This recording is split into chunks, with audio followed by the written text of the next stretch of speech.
Pai do Senhor, minha gente, eu fiquei responsável para falar do capítulo 19 de Atos dos Apóstolos, que é a terceira viagem de Paulo, missionária, onde ele vai para Éfeso. E nós já vemos de início que o zelo de Paulo, tanto pela igreja quanto pelos discípulos, ele já chega, na verdade, falando do amor de Deus. Quando ele encontra os outros discípulos, que é o que está no versículo 2, ele já chega perguntando.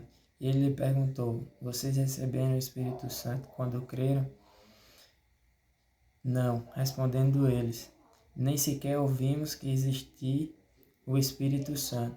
Então vemos aqui que Paulo ele já chega evangelizando. Ele sabe que os 12 discípulos são evangélicos, são crentes, mas mesmo assim ele já chega falando do amor de Deus para eles. Isso daí é uma missão para a gente, porque a palavra do Senhor ela se renova a cada dia. Então sempre vai ter algo novo, ela sempre vai ter algo a nos ensinar. Isso daí nós devemos sempre estar estudando, buscando, que a palavra vai servir tanto de consolo, como de conforto, como de aprendizagem, na verdade, né? Isso daí já é um ensinamento para a gente. E isso daqui também mostra o cuidado que Paulo tinha. E, na verdade, ele também está cumprindo uma missão que foi estabelecida para a gente aqui na Terra, que é ir por todo mundo. Não estabelece se é para ímpio, se é para justo. Isso significa que a gente tem que falar do amor de Cristo para qualquer pessoa. Mesmo estando só evangélicos reunidos, só cristãos reunidos, isso daí significa também que a palavra de Deus tem que estar no meio da gente. Então tem que ser falado do amor de Deus. Aí de por todo mundo e pregar o evangelho a toda criatura. Então isso é a nossa missão. Isso daí, na verdade, era o que Paulo fazia, o que ele gostava e amava de fazer. Continuando no versículo 8 ao versículo 12, relata a trajetória de Paulo, que ele passou 3 meses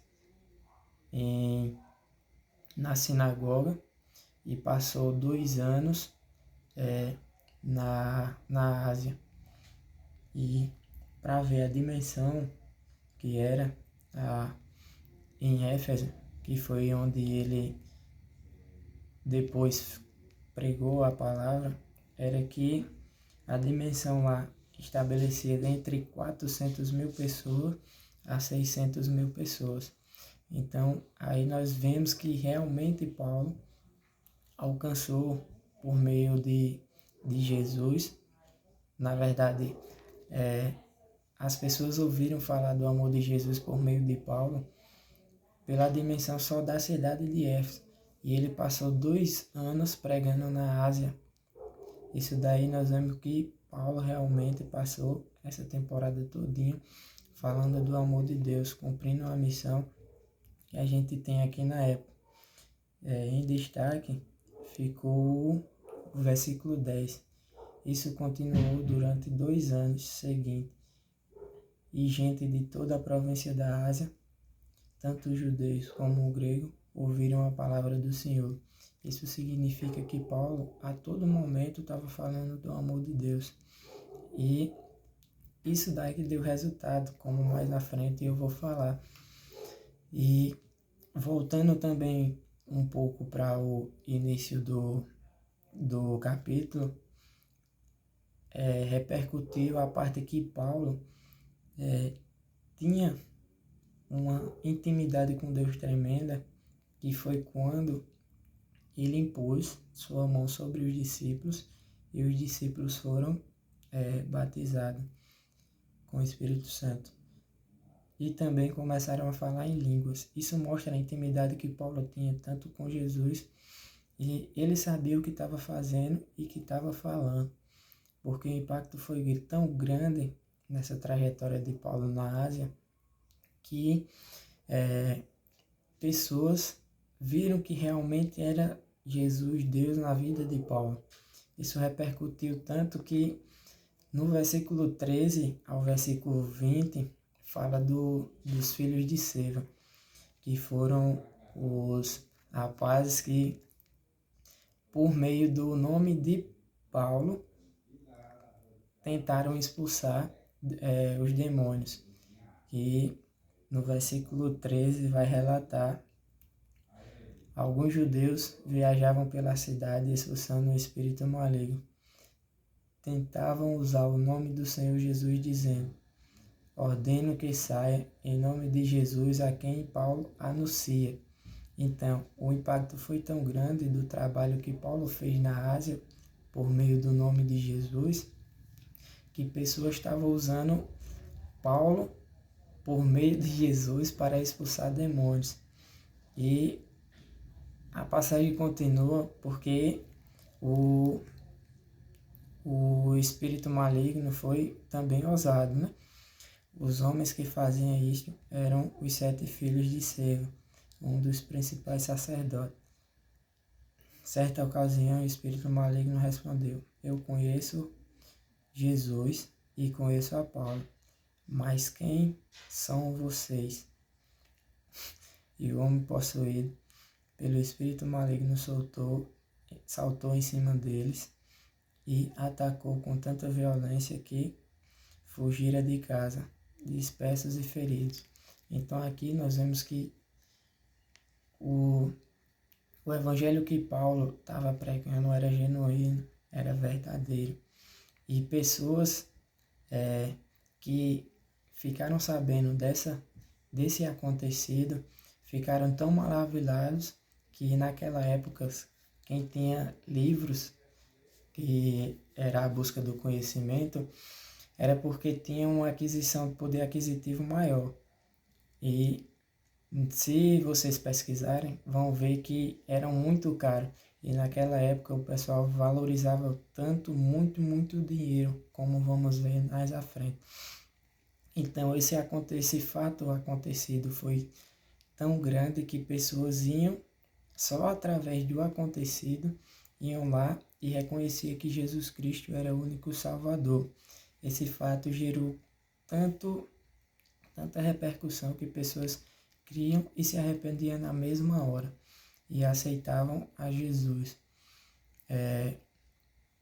Isso daí também já nos mostra a intimidade que Paulo tinha, porque que nem o espírito maligno falou, ele a conhecia Paulo, como também a conhecia Jesus. Então essa intimidade que Paulo tinha com Deus era muito grande. Isso daí é o que a gente tem que ter, né? Intimidade, para que isso venha acontecer também, para que o diabo venha conhecer a gente por meio do nome de Jesus, saber que Jesus é na nossa vida. E com isso daí também o crescimento do evangelho se torna ainda mais maior por conta dessa repercussão. Isso daí foi se estendendo tanto que no versículo 24 até o versículo 41 vai falar da confusão em Éfeso, que foi quando os que construíam a imagem da deusa da época se reuniram para tentar fazer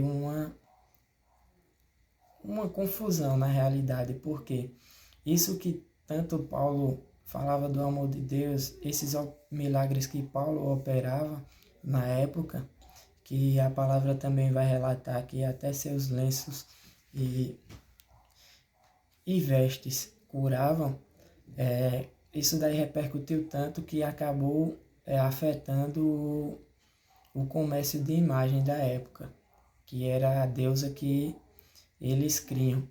Aí eles se reuniram para tentar intimidar Paulo. Isso daí eles se reuniram e por onde Paulo passava, eles criavam um grupozinho para desfazer tudo aquilo que Paulo pregava. Tem um versículo da palavra que relata que eles se reuniram não para falar referente à deusa da época, mas sim pelo afeto no poder aquisitivo deles, que era o dinheiro. Então a renda deles estava caindo. Nesse caso aí, o amor pelo dinheiro deles era muito grande. Não era nem pela deusa, que era o que eles criam da época. Era o amor pelo próprio dinheiro mesmo que eles tinham. E nisso daí nós aprendemos, na verdade a gente tem que se perguntar em quem temos crido, né? Porque não adianta só nós dizer que servimos, ou temos que analisar também para que e com que interesse nós estamos servindo, porque aí era a deusa deles na época, que era a deusa que eles acreditavam, mas eles se apegaram tanto ao dinheiro que eles não queriam nem saber, não queriam nem saber da deusa, queria saber do seu poder aquisitivo. E falando referente ao amor pelo dinheiro, 1 Timóteo 6,10 vai relatar: pois o amor ao dinheiro é a raiz de todo mal, e alguns, portanto, desejarem dinheiro, deveriam-se da fé, afligiram a si mesmo com muito sofrimento. Então nós temos que analisar o que realmente nós estamos seguindo. E para mim foi uma lição muito, muito marcante, porque Paulo nos ensina várias coisas. E esse capítulo para mim foi onde eu aprendi muito, por conta que nós devemos sim falar do amor de Deus, devemos pregar, mas o que mais me chamou a atenção desse capítulo todinho foi a intimidade que Paulo tinha com Deus, com Jesus, e a ousadia que Paulo tinha por meio dessa intimidade, porque Paulo em nenhum momento se sente intimidado. Tem uma hora até no capítulo onde, nesse tumulto que estava no templo, para falar referente a isso que Paulo estava causando, pregando a palavra de Deus, e teve essa diminuição no comércio de imagem, que foi a reunião deles. E na verdade foram os discípulos que não deixaram Paulo ir até lá, porque a ousadia era tanto na vida de Paulo, que Paulo estava com vontade de ir até lá e os discípulos não deixaram. Então que nós possamos ter tanto o amor e o zelo que Paulo teve pelos discípulos e a igreja, como também a ousadia que Paulo teve. Devemos ter, sim, sede de buscar a palavra de Deus. Isso daí foi o que eu aprendi e entendi do capítulo 19. E espero que vocês gostem e aprendam também. Deus abençoe.